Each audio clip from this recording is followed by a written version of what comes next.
The 7 Voyages of Sindbad the Sailor.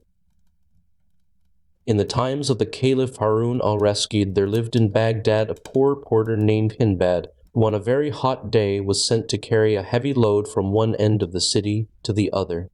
Before he had accomplished half the distance, he was so tired that, finding himself in a quiet street where the pavement was sprinkled with rosewater and a cool breeze was blowing, he set his burden upon the ground and sat down to rest in the shade of a grand house.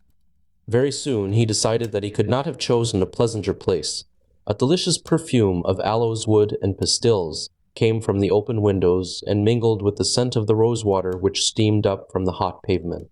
Within the palace he heard some music, as of many instruments, cunningly played, and the melodious warble of nightingales and other birds, and by this, and the appetizing smell of many dainty dishes of which he presently became aware, he judged that feasting and merrymaking were going on. He wondered who lived in this magnificent house which he had never seen before, the street in which it stood being one which he seldom had occasion to pass. To satisfy his curiosity, he went up to some splendidly dressed servants who stood at the door, and asked one of them the name of the master of the mansion. "What," replied he, "do you live in Baghdad, and not know that here lives the noble Sindbad the sailor, that famous traveler who sailed over every sea upon which the sun shines?" The porter, who had often heard people speak of the immense wealth of Sindbad, could not help feeling envious of one whose lot seemed to be as happy as his own was miserable. Casting his eyes up to the sky, he exclaimed aloud, "Consider, mighty creator of all things, the differences between Sindbad's life and mine. Every day I suffer 1,000 hardships and misfortunes, and have hard work to get even enough bad barley bread to keep myself and my family alive, while the lucky Sindbad spends money right and left and lives upon the fat of the land. What has he done that you should give him this pleasant life? What have I done to deserve so hard a fate?" So saying, he stamped upon the ground like one beside himself with misery and despair. Just at this moment, a servant came out of the palace, and taking him by the arm said, "Come with me. The noble Sindbad, my master, wishes to speak to you." Hindbad was not a little surprised at this summons, and feared that his unguarded words might have drawn upon him the displeasure of Sindbad, so he tried to excuse himself upon the pretext that he could not leave the burden which had been entrusted to him in the street. However, the lackey promised him that it should be taken care of, and urged him to obey the call so pressingly that at last the porter was obliged to yield. He followed the servant into a vast room, where a great company was seated round a table covered with all sorts of delicacies. In the place of honor sat a tall, grave man, whose long white beard gave him a venerable air.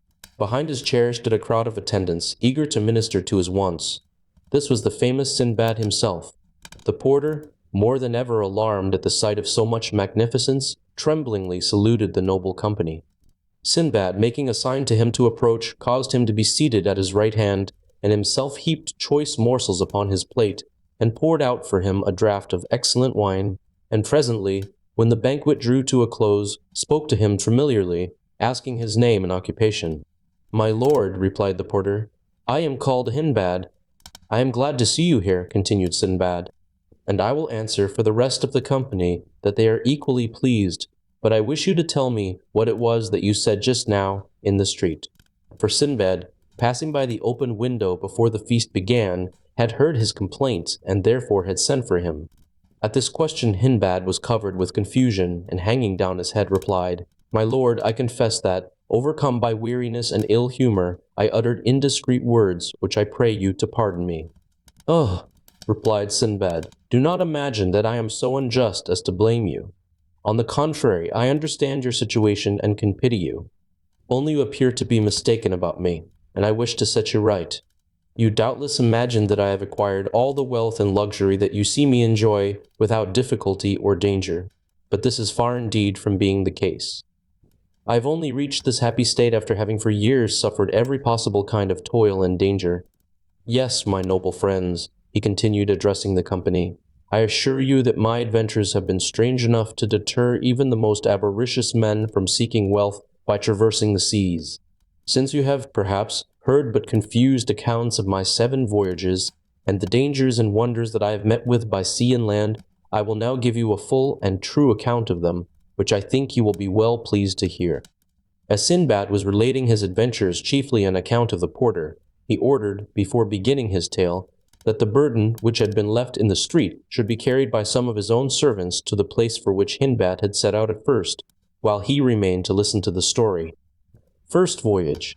I had inherited considerable wealth from my parents, and being young and foolish, I at first squandered it recklessly upon every kind of pleasure, but presently, finding that riches speedily take to themselves wings if managed as badly as I was managing mine, and remembering also that to be old and poor is misery indeed, I began to bethink me of how I could make the best of what still remained to me.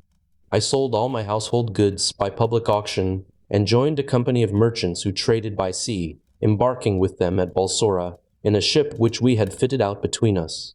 We set sail and took our course toward the East Indies by the Persian Gulf, having the coast of Persia upon our left hand, and upon our right the shores of Arabia. Felix. I was at first much troubled by the uneasy motion of the vessel, but speedily recovered my health, and since that hour have been no more plagued by seasickness. From time to time we landed at various islands, where we sold or exchanged our merchandise, and one day, when the wind dropped suddenly, we found ourselves becalmed close to a small island like a green meadow, which only rose slightly above the surface of the water.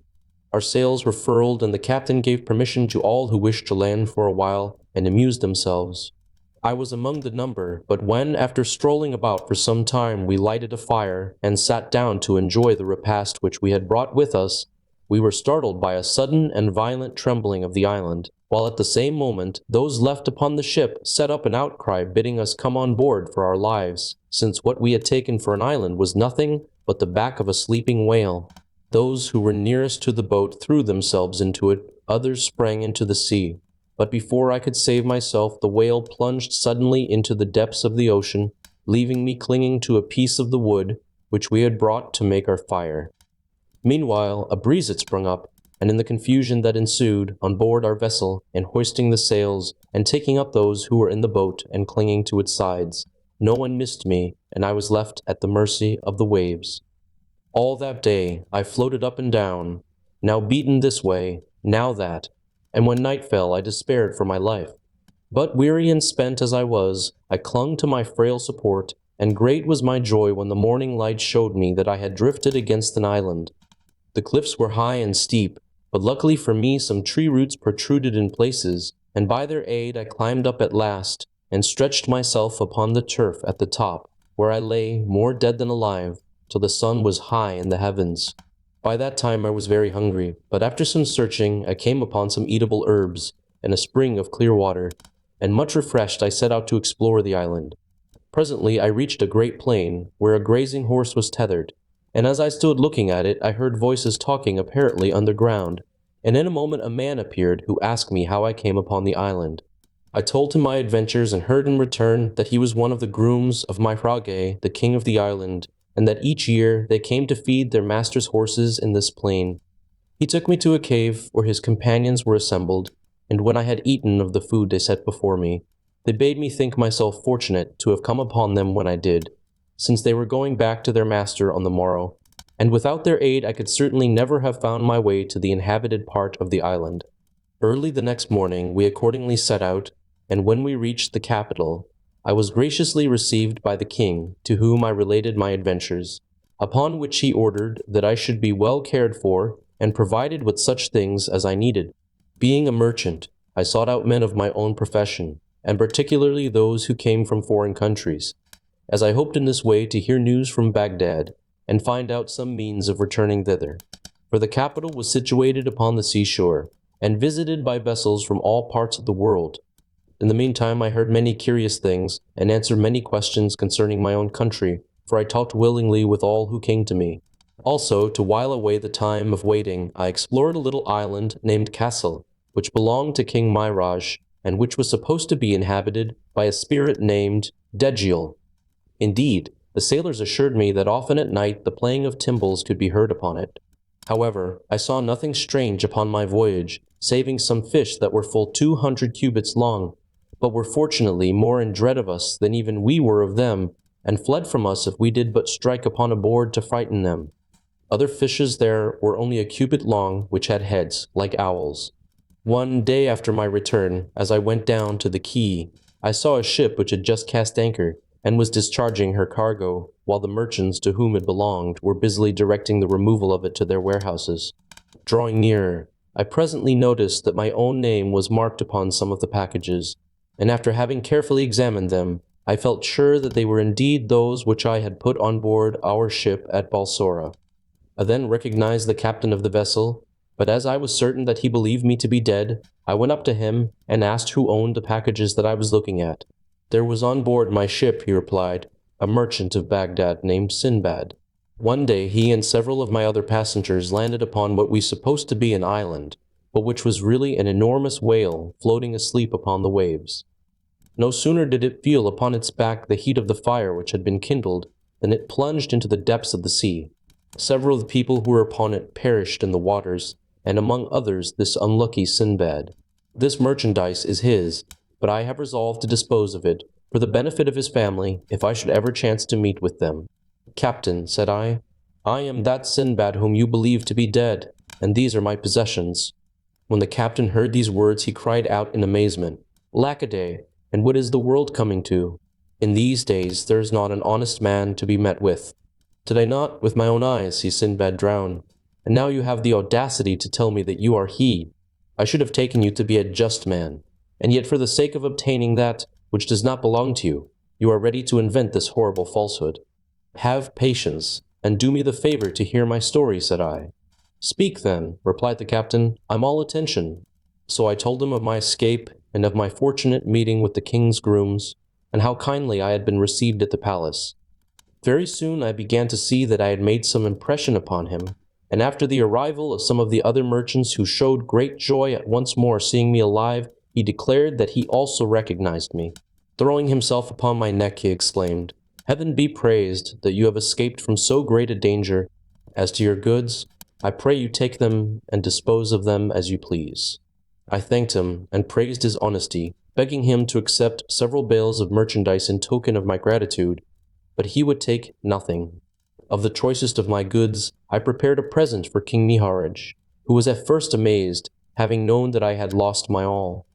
However, when I had explained to him how my bales had been miraculously restored to me, he graciously accepted my gifts, and in return gave me many valuable things. I then took leave of him, and exchanging my merchandise for sandal and aloes, wood, camphor, nutmegs, cloves, pepper, and ginger, I embarked upon the same vessel and traded so successfully upon our homeward voyage that I arrived in Balsora with about 100,000 sequins. My family received me with as much joy as I felt upon seeing them once more. I bought land and slaves, and built a great house, in which I resolved to live happily, and in the enjoyment of all the pleasures of life to forget my past sufferings. Here Sindbad paused, and commanded the musicians to play again, while the feasting continued until evening. When the time came for the porter to depart, Sindbad gave him a purse containing 100 sequins, saying, Take this, Hindbad, and go home, but tomorrow come again, and you shall hear more of my adventures. The porter retired quite overcome by so much generosity, and you may imagine that he was well received at home, where his wife and children thanked their lucky stars that he had found such a benefactor. The next day Hindbad, dressed in his best, returned to the voyager's house, and was received with open arms. As soon as all the guests had arrived, the banquet began as before, and when they had feasted long and merrily, Sindbad addressed them thus, My friends, I beg that you will give me your attention while I relate the adventures of my second voyage, which you will find even more astonishing than the first. Second voyage, I had resolved, as you know, on my return from my first voyage, to spend the rest of my days quietly in Baghdad, but very soon I grew tired of such an idle life, and longed once more to find myself upon the sea. I procured, therefore, such goods as were suitable for the places I intended to visit, and embarked for the second time in a good ship with other merchants whom I knew to be honorable men. We went from island to island, often making excellent bargains, until one day we landed at a spot which, though covered with fruit trees and abounding in springs of excellent water, appeared to possess neither houses nor people. While my companions wandered here and there, gathering flowers and fruit, I sat down in a shady place, and, having heartily enjoyed the provisions and the wine I had brought with me, I fell asleep, lulled by the murmur of a clear brook which flowed close by. How long I slept, I know not. But when I opened my eyes and started to my feet, I perceived with horror that I was alone, and that the ship was gone. I rushed to and fro like one distracted, uttering cries of despair, and when from the shore I saw the vessel under full sail, just disappearing upon the horizon, I wished bitterly enough that I had been content to stay at home in safety. But since wishes could do me no good, I presently took courage and looked about me for a means of escape. When I had climbed a tall tree, I first of all directed my anxious glances toward the sea. But, finding nothing hopeful there, I turned landward, and my curiosity was excited by a huge, dazzling white object, so far off that I could not make out what it might be. Descending from the tree, I hastily collected what remained of my provisions and set off as fast as I could go toward it. As I drew near, it seemed to me to be a white ball of immense size and height, and when I could touch it, I found it marvelously smooth and soft. As it was impossible to climb it, for it presented no foothold, I walked round about it seeking some opening, but there was none. I counted, however, that it was at least 50 paces round. By this time the sun was near setting, but quite suddenly it fell dark. Something like a huge black cloud came swiftly over me, and I saw with amazement that it was a bird of extraordinary size which was hovering near. Then I remembered that I had often heard the sailors speak of a wonderful bird called a roc, and it occurred to me that the white object, which had so puzzled me, must be its egg. Sure enough, the bird settled slowly down upon it, covering it with its wings to keep it warm, and I cowered close beside the egg in such a position that one of the bird's feet, which was as large as the trunk of a tree, was just in front of me. Taking off my turban, I bound myself securely to it with a linen in the hope that the roc, when it took flight next morning, would bear me away with it from the desolate island. And this was precisely what did happen. As soon as the dawn appeared, the bird rose into the air, carrying me up and up till I could no longer see the earth, and then suddenly it descended so swiftly that I almost lost consciousness. When I became aware that the roc had settled and that I was once again upon solid ground, I hastily unbound my turban from its foot and freed myself, and at not a moment too soon, for the bird, pouncing upon a huge snake, killed it with a few blows from its powerful beak, and seizing it up, rose into the air once more and soon disappeared from my view. When I had looked about me, I began to doubt if I had gained anything by quitting the desolate island. The valley in which I found myself was deep and narrow, and surrounded by mountains which towered into the clouds, and were so steep and rocky that there was no way of climbing up their sides. As I wandered about, seeking anxiously for some means of escaping from this trap, I observed that the ground was strewed with diamonds, some of them of an astonishing size. This sight gave me great pleasure, but my delight was speedily damped when I saw also numbers of horrible snakes, so long and so large that the smallest of them could have swallowed an elephant with ease. Fortunately for me, they seemed to hide in caverns of the rocks by day, and only came out by night, probably because of their enemy, the roc. All day long I wandered up and down the valley, and when it grew dusk, I crept into a little cave, and having blocked up the entrance to it with a stone, I ate part of my little store of food and lay down to sleep. But all through the night the serpents crawled to and fro, hissing horribly, so that I could scarcely close my eyes for terror. I was thankful when the morning light appeared, and when I judged by the silence that the serpents had retreated to their dens, I came tremblingly out of my cave and wandered up and down the valley once more, kicking the diamonds contemptuously out of my path, for I felt that they were indeed vain things to a man in my situation. At last, overcome with weariness, I sat down upon a rock, but I had hardly closed my eyes when I was startled by something which fell to the ground with a thud close beside me. It was a huge piece of fresh meat, and as I stared at it, several more pieces rolled over the cliffs in different places. I had always thought that the stories the sailors told of the famous Valley of Diamonds, and of the cunning way which some merchants had devised for getting at the precious stones, were mere travelers' tales invented to give pleasure to the hearers. But now I perceived that they were surely true. These merchants came to the valley at the time when the eagles, which keep their eyries in the rocks, had hatched their young. The merchants then threw great lumps of meat into the valley. These, falling with so much force upon the diamonds, were sure to take up some of the precious stones with them when the eagles pounced upon the meat and carried it off to their nests to feed their hungry broods. Then the merchants, scaring away the parent birds with shouts and outcries, would secure their treasures. Until this moment I had looked upon the valley as my grave, for I had seen no possibility of getting out of it alive. But now I took courage and began to devise a means of escape. I began by picking up all the largest diamonds I could find and storing them carefully in the leather wallet which had held my provisions. This I tied securely to my belt. I then chose the piece of meat which seemed most suited to my purpose, and with the aid of my turban bound it firmly to my back. This done, I laid down upon my face and awaited the coming of the eagles.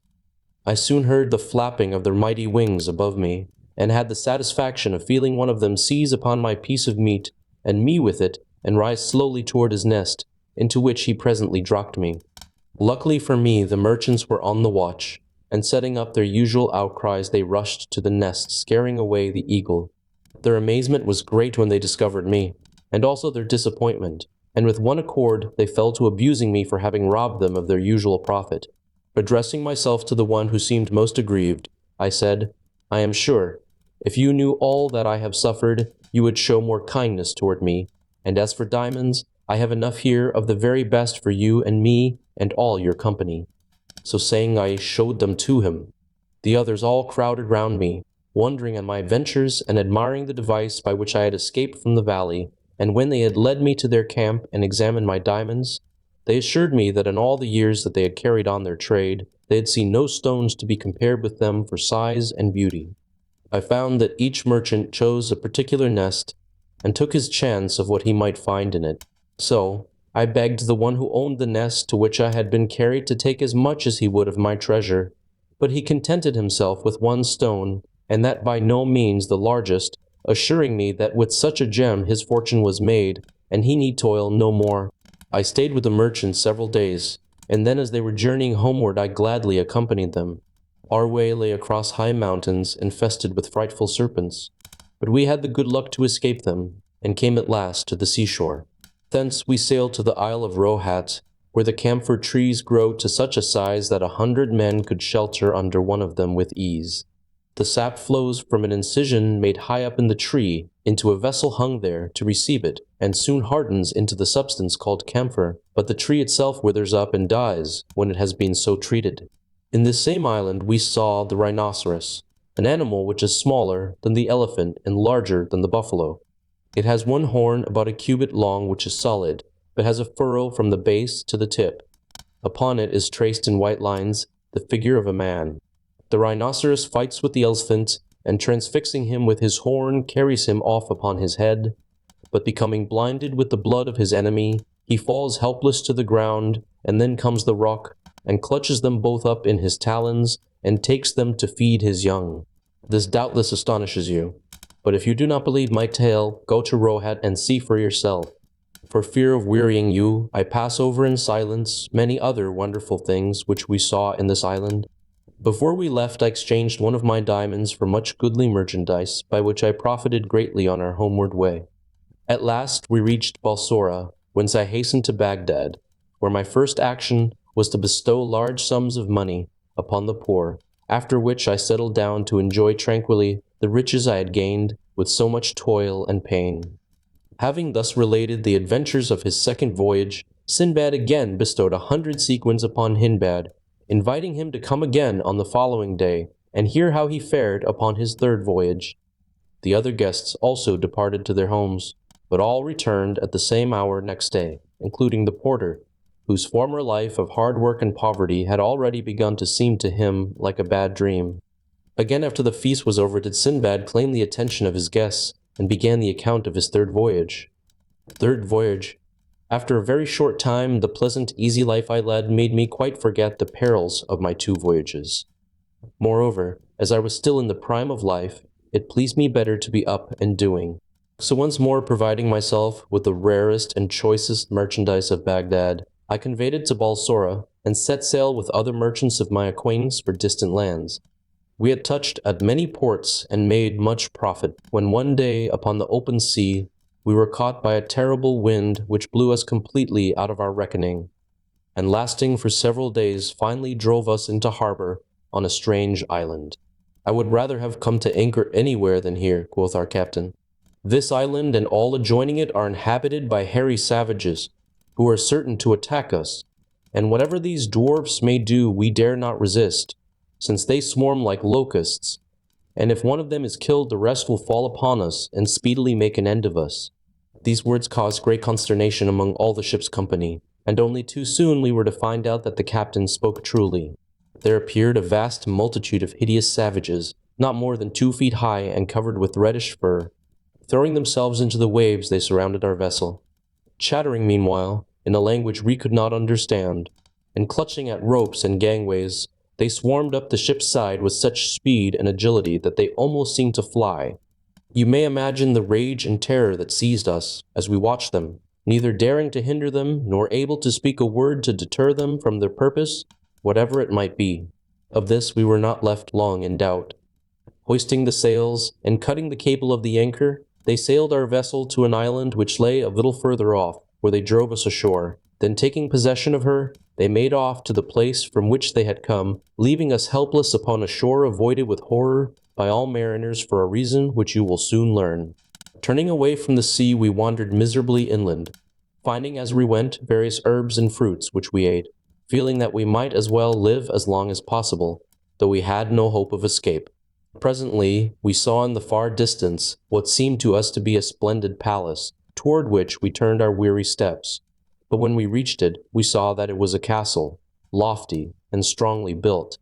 Pushing back the heavy ebony doors, we entered the courtyard, but upon the threshold of the great hall beyond it, we paused, frozen with horror at the sight which greeted us. On one side lay a huge pile of bones, human bones, and on the other numberless spits for roasting. Overcome with despair, we sank trembling to the ground, and lay there without speech or motion. The sun was setting when a loud noise aroused us. The door of the hall was violently burst open, and a horrible giant entered. He was as tall as a palm tree, and perfectly black, and had one eye, which flamed like a burning coal in the middle of his forehead. His teeth were long and sharp, and grinned horribly, while his lower lip hung down upon his chest, and he had ears like elephant's ears, which covered his shoulders, and nails like the claws of some fierce bird. At this terrible sight our senses left us, and we lay like dead men. When at last we came to ourselves, the giant sat examining us attentively with his fearful eye.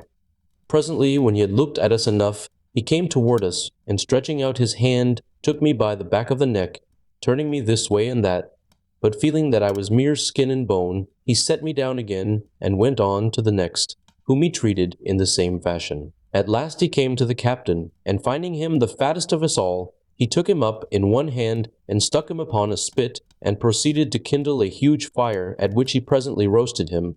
After the giant had supped, he lay down to sleep, snoring like the loudest thunder, while we lay shivering with horror the whole night through.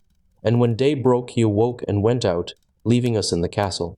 When we believed him to be really gone, we started up bemoaning our horrible fate, until the hall echoed with our despairing cries. Though we were many and our enemy was alone, it did not occur to us to kill him, and indeed we should have found that a hard task, even if we had thought of it, and no plan could we devise to deliver ourselves. So at last, submitting to our sad fate, we spent the day in wandering up and down the island, eating such fruits as we could find, and when night came we returned to the castle, having sought in vain for any other place of shelter. At sunset the giant returned, supped upon one of our unhappy comrades, slept and snored till dawn, and then left us as before. Our condition seemed to us so frightful that several of my companions thought it would be better to leap from the cliffs and perish in the waves at once, rather than await so miserable an end. But I had a plan of escape which I now unfolded to them, and which they had once agreed to attempt. "Listen, my brothers," I added. "You know that plenty of driftwood lies along the shore. Let us make several rafts, and carry them to a suitable place. If our plot succeeds, we can wait patiently for the chance of some passing ship which would rescue us from this fatal island. If it fails, we must quickly take to our rafts. Frail as they are, we have more chance of saving our lives with them than we have if we remain here." All agreed with me, and we spent the day in building rafts, each capable of carrying 3 persons. At nightfall we returned to the castle, and very soon in came the giant, and one more of our number was sacrificed. But the time of our vengeance was at hand.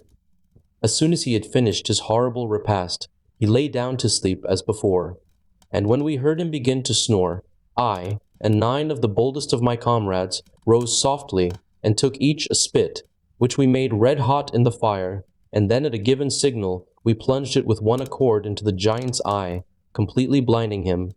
Uttering a terrible cry, he sprang to his feet, clutching in all directions to try to seize one of us. But we had all fled different ways as soon as the deed was done, and thrown ourselves flat upon the ground in corners where he was not likely to touch us with his feet.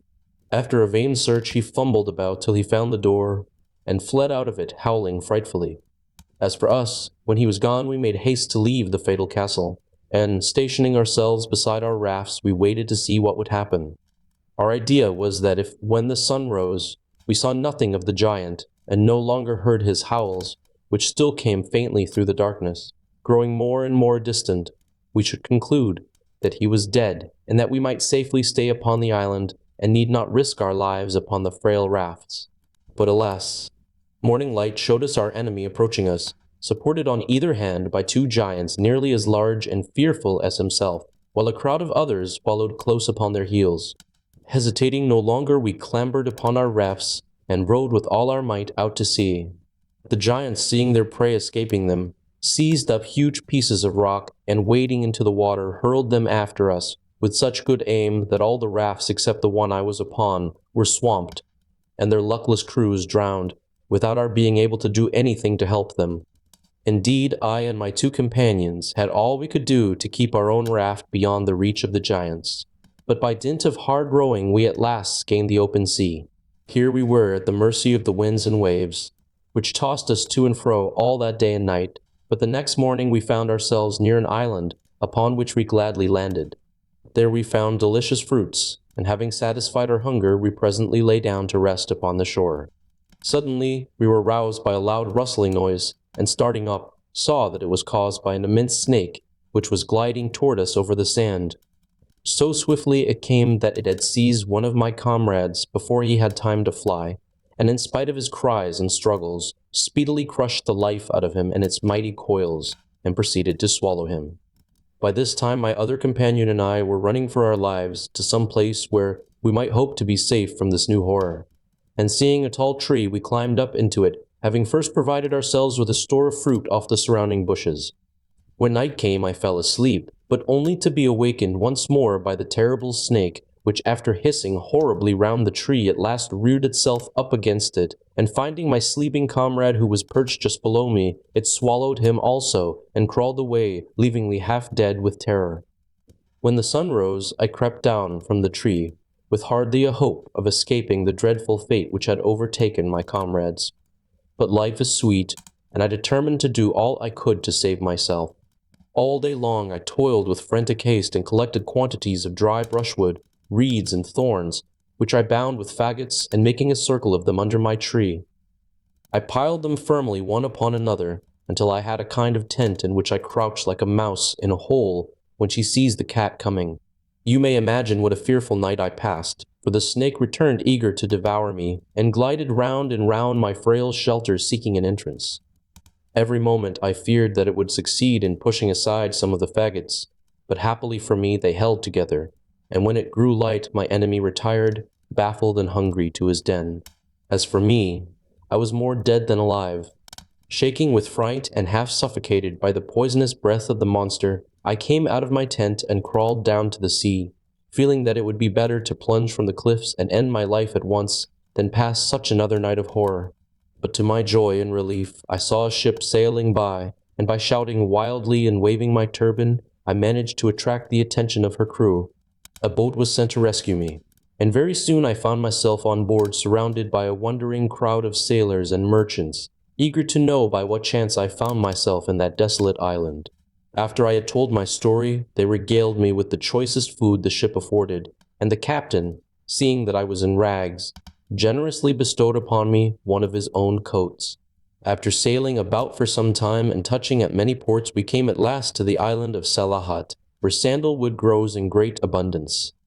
Here we anchored, and as I stood watching the merchants disembarking their goods and preparing to sell or exchange them, the captain came up to me and said, "I have here, brother, some merchandise belonging to a passenger of mine who is dead. Will you do me the favor to trade with it, and when I meet with his heirs, I shall be able to give them the money, though it will be only just that you shall have a portion for your trouble." I consented gladly, for I did not like standing by idle.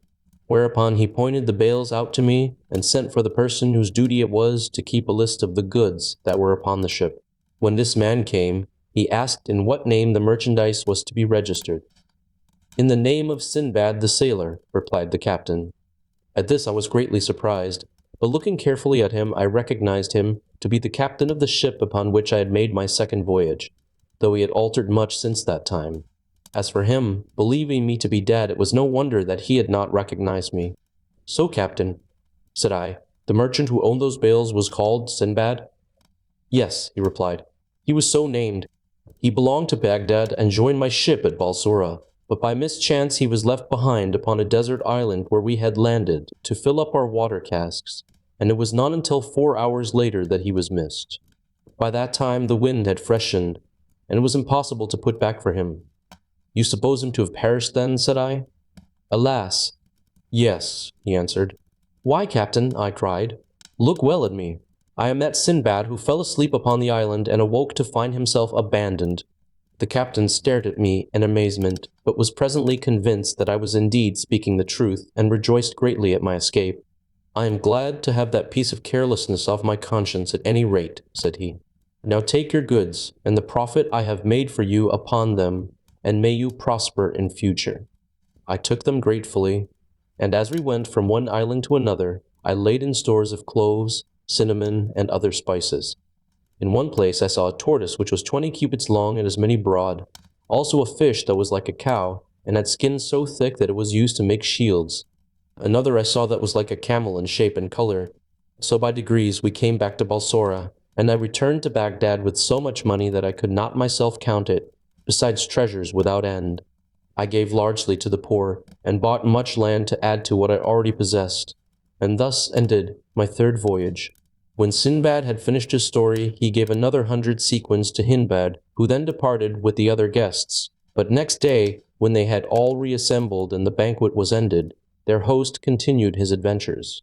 Fourth voyage rich, and happy as I was after my third voyage, I could not make up my mind to stay at home altogether.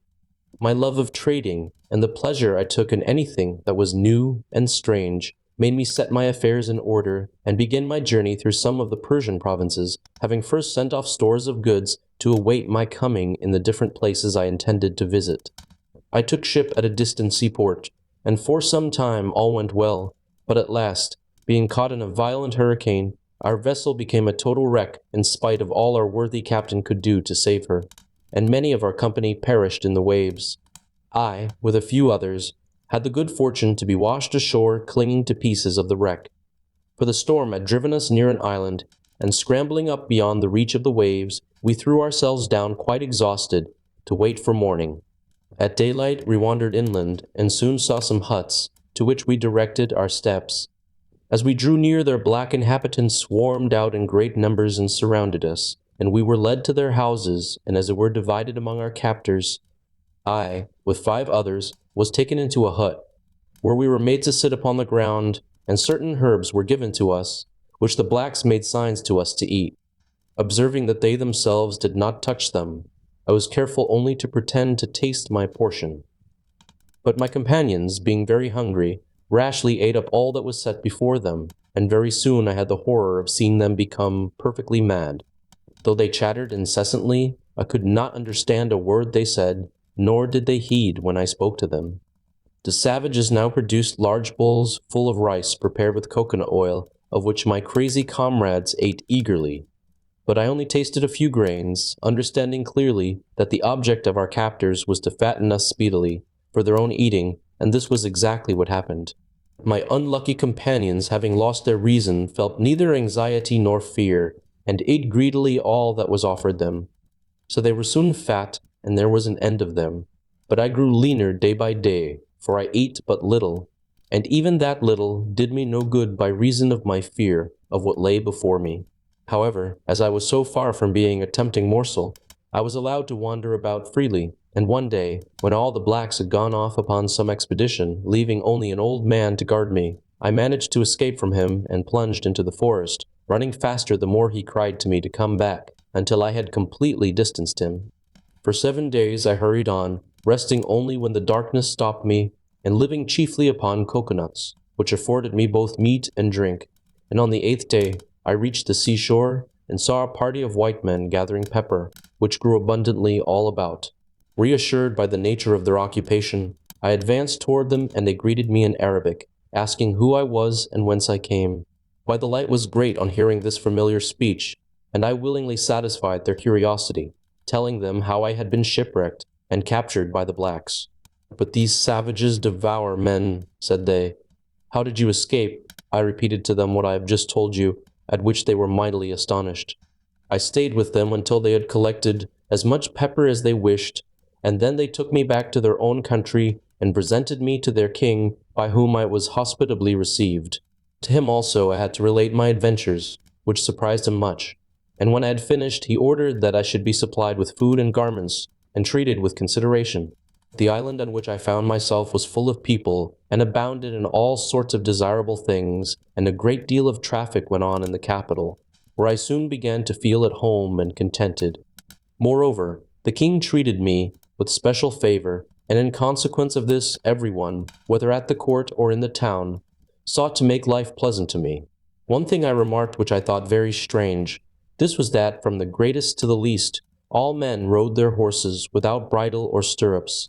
I one day presumed to ask his majesty why he did not use them, to which he replied, "You speak to me of things of which I have never before heard." This gave me an idea. I found a clever workman, and made him cut out under my direction the foundation of a saddle, which I wadded and covered with choice leather, adorning it with rich gold embroidery. I then got a locksmith to make me a bit and a pair of spurs after a pattern that I drew for him, and when all these things were completed, I presented them to the king and showed him how to use them. When I had saddled one of his horses, he mounted it and rode about quite delighted with the novelty, and to show his gratitude he rewarded me with large gifts.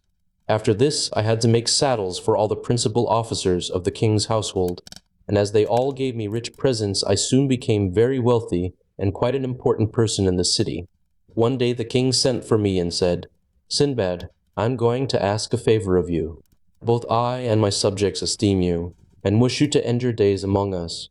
Therefore I desire that you will marry a rich and beautiful lady, whom I will find for you, and think no more of your own country." As the king's will was law, I accepted the charming bride he presented to me, and lived happily with her. Nevertheless, I had every intention of escaping at the first opportunity, and going back to Baghdad. Things were thus going prosperously with me, when it happened that the wife of one of my neighbors, with whom I had struck up quite a friendship, fell ill, and presently died. I went to his house to offer my consolations, and found him in the depths of woe. "Heaven preserve you," said I, "and send you a long life. Alas!" He replied, "What is the good of saying that, when I have but an hour left to live?" "Come, come," said I, "surely it is not so bad as all that. I trust that you may be spared to me for many years." "I hope," answered he, "that your life may be long. But as for me, all is finished. I have set my house in order, and today I shall be buried with my wife. This has been the law upon our island from the earliest ages. The living husband goes to the grave with his dead wife, the living wife with her dead husband. So did our fathers, and so must we do. The law changes not, and all must submit to it." As he spoke, the friends and relations of the unhappy pair began to assemble. The body, decked in rich robes and sparkling with jewels, was laid upon an open bier, and the procession started, taking its way to a high mountain. At some distance from the city, the wretched husband, clothed from head to foot in a black mantle, following mournfully. When the place of interment was reached, the corpse was lowered, just as it was, into a deep pit. Then the husband, bidding farewell to all his friends, stretched himself upon another bier, upon which were laid 7 little loaves of bread and a pitcher of water. And he also was let down to the depths of the horrible cavern, and then a stone was laid over the opening, and the melancholy company wended its way back to the city. You may imagine that I was no unmoved spectator of these proceedings. To all the others, it was a thing to which they had been accustomed from their youth up. But I was so horrified that I could not help telling the king how it struck me. "Sire," I said, "I am more astonished than I can express to you at the strange custom which exists in your dominions of burying the living with the dead. In all my travels I have never before met with so cruel and horrible a law." "What would you have, Sinbad?" he replied. "It is the law for everybody. I myself should be buried with the Queen, if she were the first to die." "But, your Majesty," said I, "dare I ask if this law applies to foreigners also?" "Why, yes," replied the king, smiling, in what I could but consider a very heartless manner. "They are no exception to the rule if they have married in the country." When I heard this, I went home much cast down, and from that time forward my mind was never easy.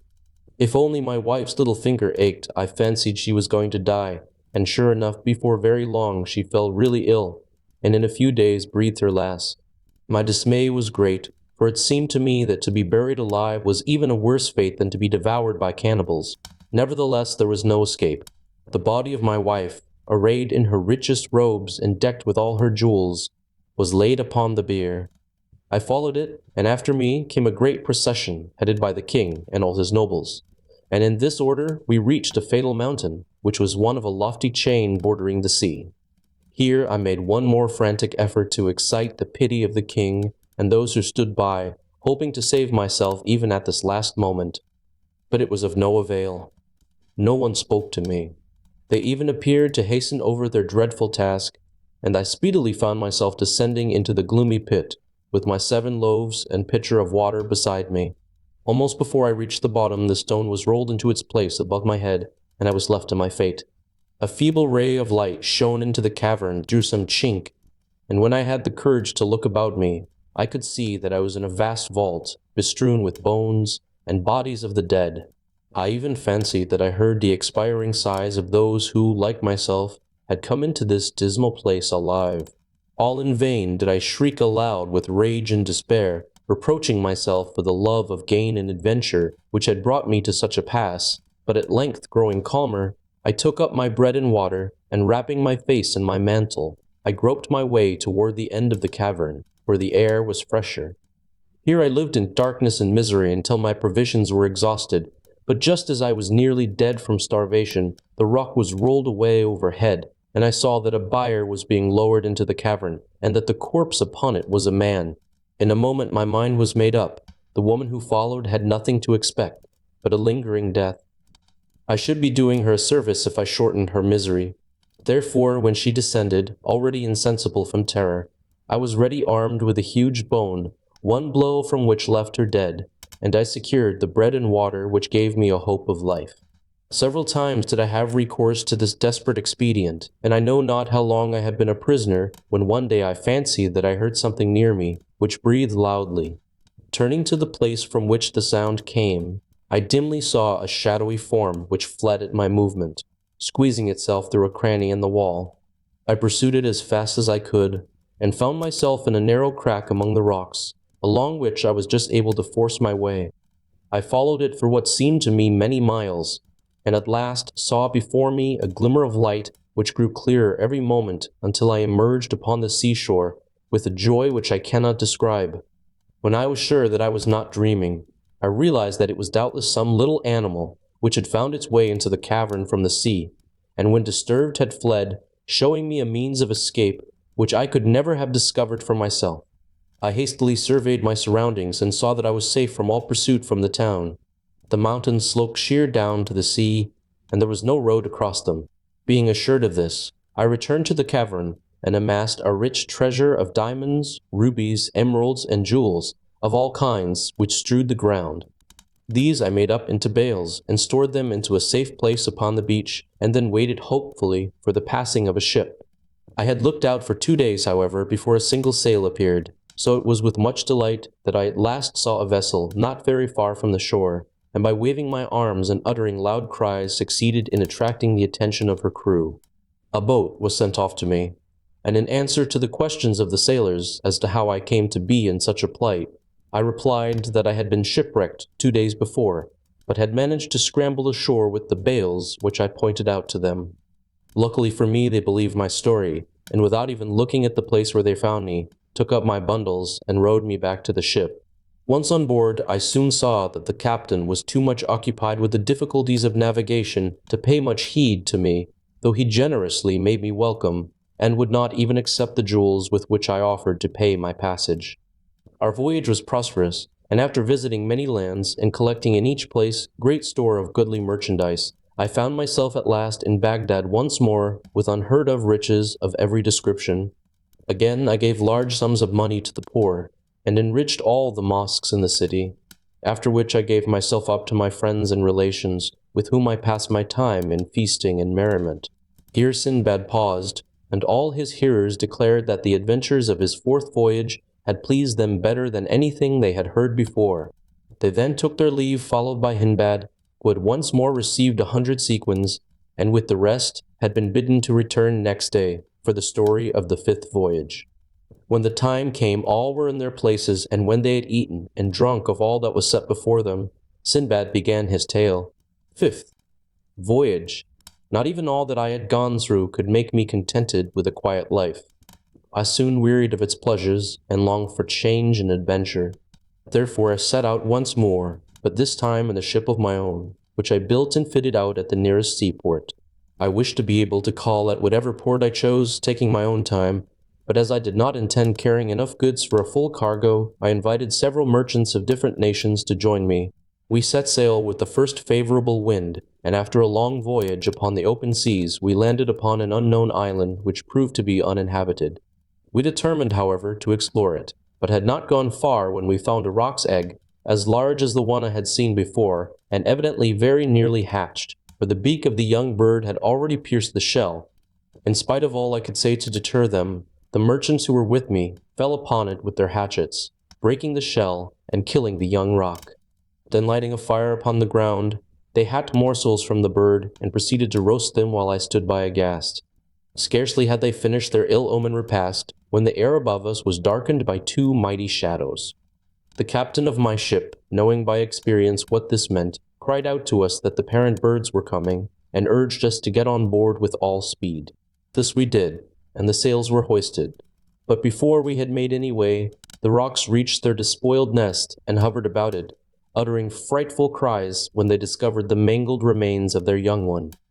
For a moment we lost sight of them, and were flattering ourselves that we had escaped, when they reappeared and soared into the air directly over our vessel, and we saw that each held in its claws an immense roc ready to crush us. There was a moment of breathless suspense, then one bird loosed its hold and the huge block of stone hurtled through the air. But thanks to the presence of mind of the helmsman, who turned our ship violently in another direction, it fell into the sea close beside us, cleaving it asunder till we could nearly see the bottom. We had hardly time to draw a breath of relief before the other roc fell with a mighty crash right in the midst of our luckless vessel, smashing it into 1,000 fragments and crushing, or hurling into the sea, passengers and crew. I myself went down with the rest, but had the good fortune to rise unhurt, and by holding on to a piece of driftwood with one hand and swimming with the other, I kept myself afloat and was presently washed up by the tide onto an island. Its shores were steep and rocky, but I scrambled up safely and threw myself down to rest upon the green turf. When I had somewhat recovered, I began to examine the spot in which I found myself, and truly it seemed to me that I had reached a garden of delights. There were trees everywhere, and they were laden with flowers and fruit, while a crystal stream wandered in and out under their shadow. When night came, I slept sweetly in a cozy nook, though the remembrance that I was alone in a strange land made me sometimes start up and look around me in alarm. And then I wished heartily that I had stayed at home at ease. However, the morning sunlight restored my courage, and I once more wandered among the trees, but always with some anxiety as to what I might see next. I had penetrated some distance into the island when I saw an old man, bent and feeble, sitting upon the river bank, and at first I took him to be some shipwrecked mariner like myself. Going up to him, I greeted him in a friendly way, but he only nodded his head at me in reply. I then asked what he did there, and he made signs to me that he wished to get across the river to gather some fruit, and seemed to beg me to carry him on my back. Pitying his age and feebleness, I took him up, and wading across the stream, I bent down that he might more easily reach the bank, and bade him get down.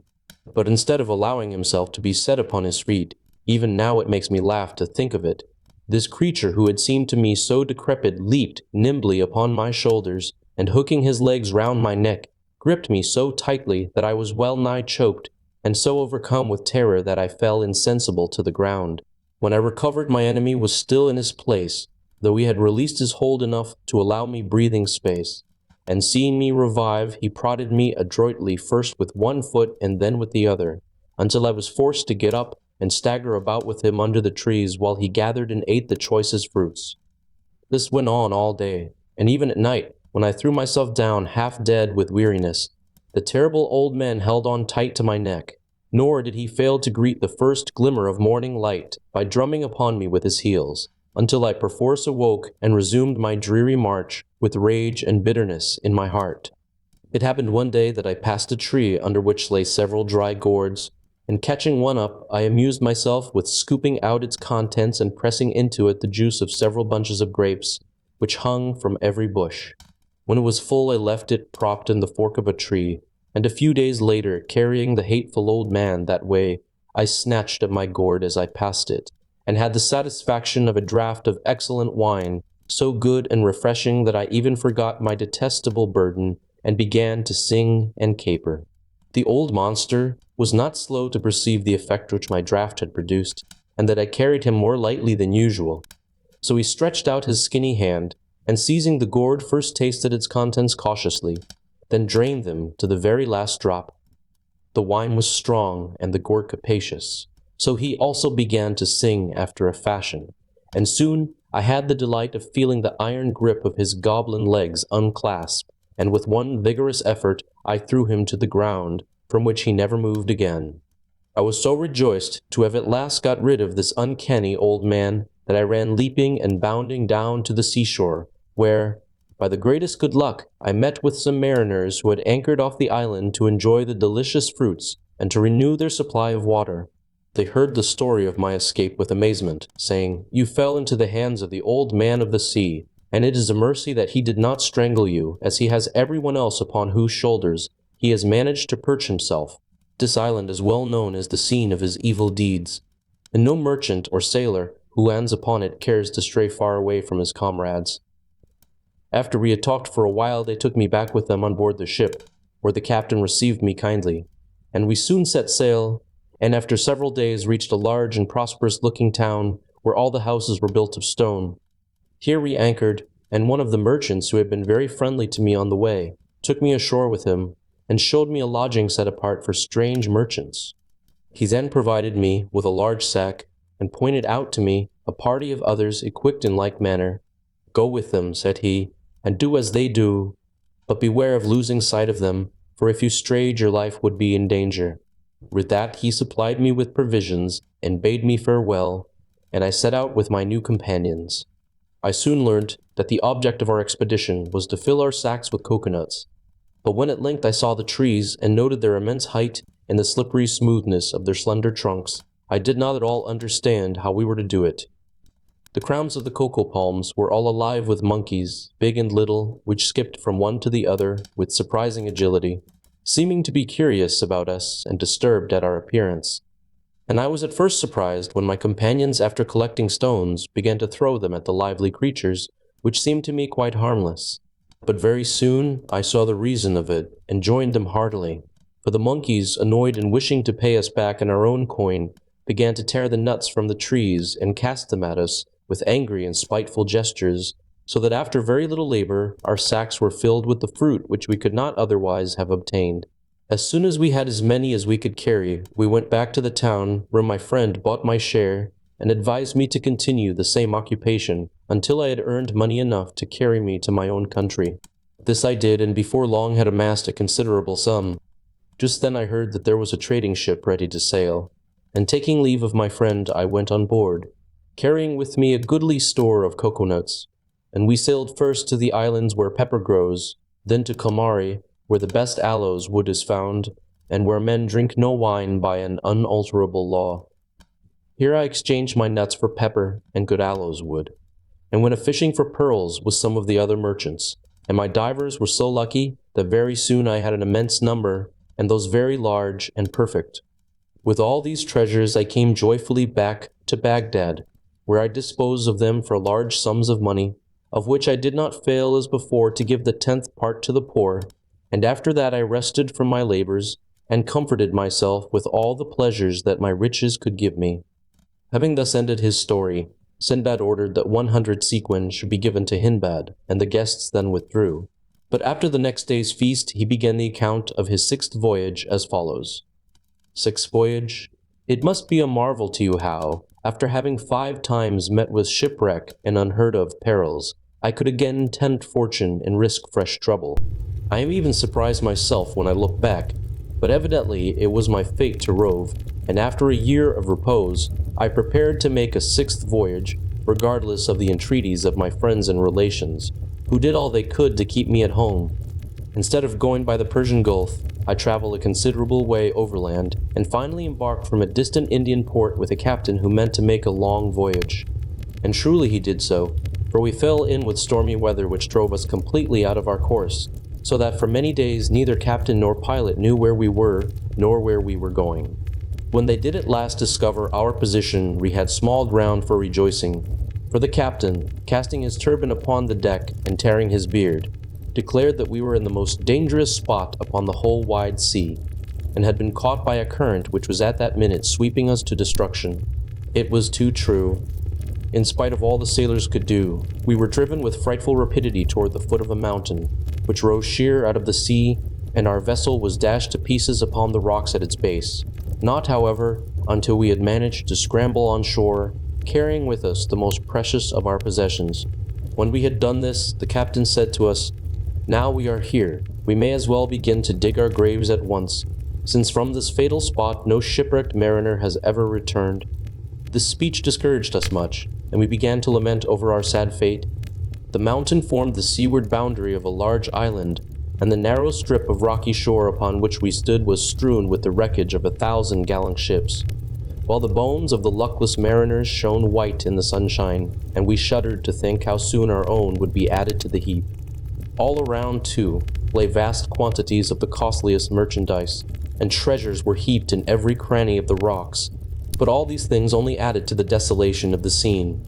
It struck me as a very strange thing that a river of clear fresh water, which gushed out from the mountain not far from where we stood, instead of flowing into the sea as rivers generally do, turned off sharply and flowed out of sight under a natural archway of rock. And when I went to examine it more closely, I found that inside the cave the walls were thick with diamonds and rubies and masses of crystal, and the floor was strewn with ambergris. Here, then, upon this desolate shore, we abandoned ourselves to our fate, for there was no possibility of scaling the mountain, and if a ship had appeared, it could only have shared our doom. The first thing our captain did was to divide equally among us all the food we possessed, and then the length of each man's life depended on the time he could make his portion last. I myself could live upon very little. Nevertheless, by the time I had buried the last of my companions, my stock of provisions was so small that I hardly thought I should live long enough to dig my own grave, which I set about doing, while I regretted bitterly the roving disposition which was always bringing me into such straits, and thought longingly of all the comfort and luxury that I had left. But luckily for me, the fancy took me to stand once more beside the river, where it plunged out of sight in the depths of the cavern, and as I did so, an idea struck me. This river, which hid itself underground, doubtless emerged again at some distant spot. Why should I not build a raft and trust myself to its swiftly flowing waters? If I perished before I could reach the light of day once more, I should be no worse off than I was now, for death stared me in the face, while there was always the possibility that, as I was born under a lucky star, I might find myself safe and sound in some desirable land. I decided at any rate to risk it, and speedily built myself a stout raft of driftwood with strong cords, of which enough and to spare lay strewn upon the beach. I then made up many packages of rubies, emeralds, rock crystal, ambergris, and precious stuffs, and bound them upon my raft, being careful to preserve the balance, and then I seated myself upon it, having 2 small oars that I had fashioned laid ready to my hand, and loosed the cord which held it to the bank. Once out in the current, my raft flew swiftly under the gloomy archway, and I found myself in total darkness, carried smoothly forward by the rapid river. And I went as it seemed to me for many nights and days. Once the channel became so small that I had a narrow escape of being crushed against the rocky roof, and after that I took the precaution of lying flat upon my precious bales. Though I only ate what was absolutely necessary to keep myself alive, the inevitable moment came when, after swallowing my last morsel of food, I began to wonder if I must after all die of hunger. Then, worn out with anxiety and fatigue, I fell into a deep sleep, and when I again opened my eyes, I was once more in the light of day. A beautiful country lay before me, and my raft, which was tied to the riverbank, was surrounded by friendly-looking black men. I rose and saluted them, and they spoke to me in return, but I could not understand a word of their language. Feeling perfectly bewildered by my sudden return to life and light, I murmured to myself in Arabic, "Close thine eyes, and while thou sleepest, heaven will change thy fortune from evil to good." One of the natives, who understood this tongue, then came forward, saying, "My brother, be not surprised to see us. This is our land. And as we came to get water from the river, we noticed your raft floating down it, and one of us swam out and brought you to the shore. We have waited for your awakening. Tell us now whence you come, and where you were going by that dangerous way." I replied that nothing would please me better than to tell them, but that I was starving and would fain eat something first. I was soon supplied with all I needed, and having satisfied my hunger, I told them faithfully all that had befallen me. They were lost in wonder at my tale when it was interpreted to them, and said that adventures so surprising must be related to their king only by the man to whom they had happened. So, procuring a horse, they mounted me upon it, and we set out, followed by several strong men carrying my raft just as it was upon their shoulders. In this order we marched into the city of Serendib, where the natives presented me to their king, whom I saluted in the Indian fashion, prostrating myself at his feet and kissing the ground. But the monarch bade me rise and sit beside him, asking first what was my name. "I am Sindbad," I replied, "whom men call the sailor, for I have voyaged much upon many seas." "And how come you here?" asked the king. I told my story, concealing nothing, and his surprise and delight were so great that he ordered my adventures to be written in letters of gold and laid up in the archives of his kingdom. Presently my raft was brought in, and the bales opened in his presence, and the king declared that in all his treasury there were no such rubies and emeralds as those which lay in great heaps before him. Seeing that he looked at them with interest, I ventured to say that I myself and all that I had were at his disposal. But he answered me smiling, "Nay, Sindbad, heaven forbid that I should covet your riches. I will rather add to them, for I desire that you shall not leave my kingdom without some tokens of my goodwill." He then commanded his officers to provide me with a suitable lodging at his expense, and sent slaves to wait upon me and carry my raft and my bales to my new dwelling place. You may imagine that I praised his generosity and gave him grateful thanks, nor did I fail to present myself daily in his audience chamber, and for the rest of my time I amused myself in seeing all that was most worthy of attention in the city. The island of Serendib being situated on the equinoctial line, the days and nights there are of equal length. The chief city is placed at the end of a beautiful valley, formed by the highest mountain in the world, which is in the middle of the island. I had the curiosity to ascend to its very summit, for this was the place to which Adam was banished out of paradise. Here are found rubies and many precious things, and rare plants grow abundantly, with cedar trees and cocoa palms. On the seashore and at the mouths of the rivers, the divers seek for pearls, and in some valleys diamonds are plentiful. After many days I petitioned the king that I might return to my own country, to which he graciously consented. Moreover, he loaded me with rich gifts, and when I went to take leave of him, he entrusted me with a royal present and a letter to the commander of the faithful, our sovereign lord, saying, "I pray you give these to the Caliph Harun al-Rashid and assure him of my friendship."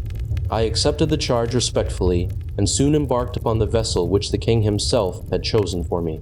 The king's letter was written in blue characters upon a rare and precious skin of yellowish color, and these were the words of it: "The king of the Indies, before whom walk 1,000 elephants, who lives in a palace of which the roof blazes with 100,000 rubies, and whose treasure house contains 20,000 diamond crowns, to the Caliph Harun al-Rashid sends greeting.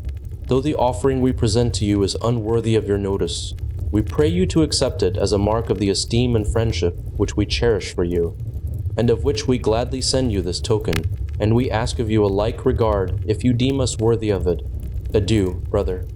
The present consisted of a vase carved from a single ruby, 6 inches high and as thick as my finger. This was filled with the choicest pearls, large and of perfect shape and luster. Secondly, a huge snakeskin, with scales as large as a sequin, which would preserve from sickness those who slept upon it. Then quantities of aloes wood, camphor, and pistachio nuts, and lastly, a beautiful slave girl, whose robes glittered with precious stones. After a long and prosperous voyage, we landed at Balsora, and I made haste to reach Baghdad, and taking the king's letter, I presented myself at the palace gate, followed by the beautiful slave and various members of my own family, bearing the treasure. As soon as I had declared my errand, I was conducted into the presence of the Caliph, to whom, after I had made my obeisance, I gave the letter and the king's gift. And when he had examined them, he demanded of me whether the Prince of Serendib was really as rich and powerful as he claimed to be. Commander of the Faithful, I replied, again bowing humbly before him, I can assure your majesty that he has in no way exaggerated his wealth and grandeur. Nothing can equal the magnificence of his palace. When he goes abroad, his throne is prepared upon the back of an elephant, and on either side of him ride his ministers, his favorites, and courtiers. On his elephant's neck sits an officer, his golden lance in his hand, and behind him stands another, bearing a pillar of gold, at the top of which is an emerald as long as my hand. 1,000 men in cloth of gold, mounted upon richly caparisoned elephants, go before him, and as the procession moves onward, the officer who guides his elephant cries aloud, "Behold the mighty monarch, the powerful and valiant Sultan of the Indies, whose palace is covered with 100,000 rubies, who possesses 20,000 diamond crowns. Behold a monarch greater than Solomon and Mihraj in all their glory." Then the one who stands behind the throne answers, "This king, so great and powerful, must die, must die, must die, must die." And the first takes up the chant again, "All praise to him who lives forevermore." Further, my lord, in Serendib no judge is needed, for to the king himself his people come for justice. The Caliph was well satisfied with my report. "From the king's letter," said he, "I judged that he was a wise man. It seems that he is worthy of his people, and his people of him." So saying, he dismissed me with rich presents, and I returned in peace to my own house. When Sindbad had done speaking, his guests withdrew, Hindbad having first received 100 sequins, but all returned next day to hear the story of the 7th voyage. Sindbad thus began, 7th and last voyage. After my 6th voyage, I was quite determined that I would go to sea no more. I was now of an age to appreciate a quiet life, and I had run risks enough. I only wished to end my days in peace. One day, however, when I was entertaining a number of my friends, I was told that an officer of the Caliph wished to speak to me, and when he was admitted, he bade me follow him into the presence of Harun al-Rashid, which I accordingly did. After I had saluted him, the Caliph said, "I have sent for you, Sindbad, because I need your services. I have chosen you to bear a letter and a gift to the king of Serendib in return for his message of friendship." The Caliph's commandment fell upon me like a thunderbolt. "Commander of the Faithful," I answered, "I am ready to do all that your majesty commands, but I humbly pray you to remember that I am utterly disheartened by the unheard of sufferings I have undergone. Indeed, I have made a vow never again to leave Baghdad." With this I gave him a long account of some of my strangest adventures, to which he listened patiently. "I admit," said he, "that you have indeed had some extraordinary experiences, but I do not see why they should hinder you from doing as I wish. You have only to go straight to Serendib and give my message. Then you are free to come back and do as you will. But go you must, my honor and dignity demanded." Seeing that there was no help for it, I declared myself willing to obey, and the Caliph, delighted at having got his own way, gave me 1,000 sequins for the expenses of the voyage. I was soon ready to start, and taking the letter and the present, I embarked at Balsora and sailed quickly and safely to Serendib. Here, when I had disclosed my errand, I was well received and brought into the presence of the king, who greeted me with joy. "Welcome, Sindbad," he cried. "I have thought of you often and rejoiced to see you once more." After thanking him for the honor that he did me, I displayed the Caliph's gifts. First, a bed with complete hangings, all cloth of gold, which cost 1,000 sequins, and another like to it of crimson stuff, 50 robes of rich embroidery, 100 of the finest white linen from Cairo, Suez, Cufa, and Alexandria, then more beds of different fashion, and an agate vase carved with the figure of a man aiming an arrow at a lion, and finally a costly table, which had once belonged to King Solomon.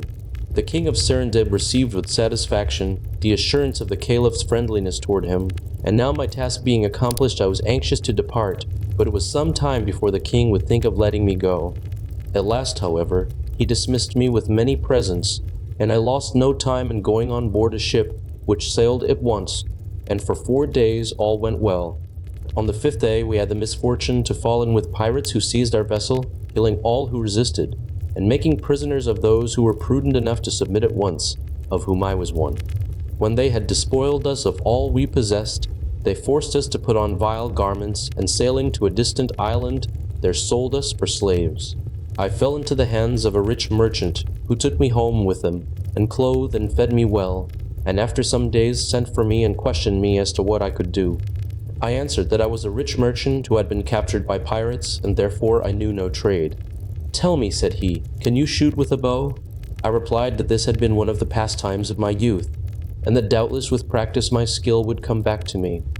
Upon this he provided me with a bow and arrows, and mounting me with him upon his own elephant took the way to a vast forest which lay far from the town. When we had reached the wildest part of it we stopped, and my master said to me, "This forest swarms with elephants. Hide yourself in this great tree, and shoot at all that pass you. When you have succeeded in killing one, come and tell me." So saying, he gave me a supply of food and returned to the town, and I perched myself high up in the tree and kept watch. That night I saw nothing, but just after sunrise the next morning, a large herd of elephants came crashing and trampling by. I lost no time in letting fly several arrows, and at last one of the great animals fell to the ground dead, and the others retreated, leaving me free to come down from my hiding place and run back to tell my master of my success, for which I was praised and regaled with good things. Then we went back to the forest together and dug a mighty trench in which we buried the elephant I had killed, in order that when it became a skeleton, my master might return and secure its tusks. For 2 months I hunted thus, and no day passed without my securing an elephant. Of course I did not always station myself in the same tree, but sometimes in one place, sometimes in another. One morning, as I watched the coming of the elephants, I was surprised to see that, instead of passing the tree I was in, as they usually did, they paused and completely surrounded it, trumpeting horribly and shaking the very ground with their heavy tread. And when I saw that their eyes were fixed upon me, I was terrified, and my arrows dropped from my trembling hand. I had indeed good reason for my terror, when, an instant later, the largest of the animals wound his trunk round the stem of my tree, and with one mighty effort tore it up by the roots, bringing me to the ground entangled in its branches. I thought now that my last hour was surely come, but the huge creature, picking me up gently enough, set me upon its back, where I clung more dead than alive, and followed by the whole herd turned and crashed off into the dense forest. It seemed to me a long time before I was once more set upon my feet by the elephant, and I stood as if in a dream watching the herd, which turned and trampled off in another direction, and were soon hidden in the dense underwood. Then, recovering myself, I looked about me, and found that I was standing upon the side of a great hill, strewn as far as I could see, on either hand, with bones and tusks of elephants. This then must be the elephants' burying place, I said to myself, and they must have brought me here, that I might cease to persecute them, seeing that I want nothing but their tusks, and here lie more than I could carry away in a lifetime.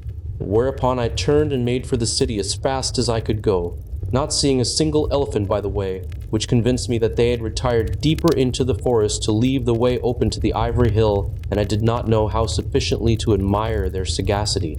After a day and a night I reached my master's house, and was received by him with joyful surprise. "Ah, poor Sindbad," he cried, "I was wondering what could have become of you. When I went to the forest, I found the tree newly uprooted, and the arrows lying beside it, and I feared I should never see you again. Pray tell me how you escaped death." I soon satisfied his curiosity, and the next day we went together to the ivory hill, and he was overjoyed to find that I had told him nothing but the truth. When we had loaded our elephant with as many tusks as it could carry, and were on our way back to the city, he said, "My brother, since I can no longer treat as a slave one who has enriched me thus, take your liberty, and may heaven prosper you. I will no longer conceal from you that these wild elephants have killed numbers of our slaves every year.